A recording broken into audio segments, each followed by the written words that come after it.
لمحات من كيميت مع إسلام مكرم. هنتكلم النهاردة عن بردية آني.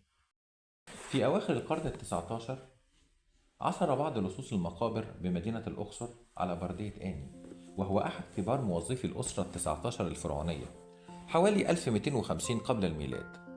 كان المصريين القدماء يجمعون صلوات وتعاويذ دينية تمكن المتوفى من اجتياز الحاجز بين الليل وهو الموت والنهار ويعني البعث بالنسبة لهم، في كتاب يسمى كتاب الخروج إلى النهار أو بيرت إم هيرو، وهو أحد أجزاء كتاب الموتى.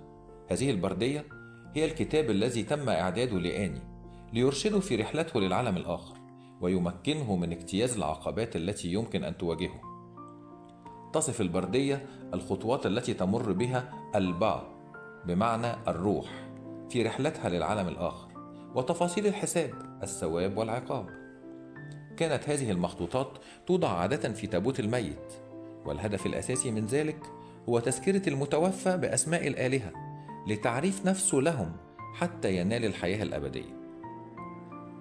نرى بعض المشاهد على هذه البردية، مثلا ناحية اليسار أحد آلهة العالم الآخر يرشد آني للمرور من البوابة المؤدية إلى مقر أوزيريس، ثم نجد عين حورس الحامية، ثم الأم السماوية محت ورد على شكل بقرة رمزا لإعادة الولادة. بعد ذلك نرى آني يقوم من التابوت، دليل على نهاية الرحلة والوصول إلى النهار أو البعث. وحول المتوفى أبناء حورس حماة الأواني الكانوبية، وهي أواني الأحشاء، وهم حابي، أمستي، دواموت إف، وقبح سنو إف. نرى أيضا على البردية تفاصيل محاكمة المتوفى في العالم الآخر، فنراه في المنظر العلوي على اليسار راكعا أمام الإله رع حور أختي، ومن خلفه 41 قاضيا يرمزون لأقاليم مصر.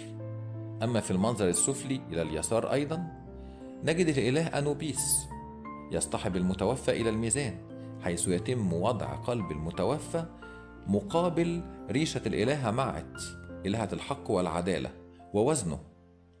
فإذا كان القلب مثقلا بالذنوب يقوم الحيوان الأسطوري الرابط بين كفتي الميزان بافتراس القلب. أما إذا كانت الريشة هي الأثقل ينعم الإله أوزيريس بالحياة الأبدية على المتوفى ذو القلب الخفيف النقي. ويظهر الإله تحت وهو يسجل نتيجة المحاكمة ومصير المتوفى في برديته.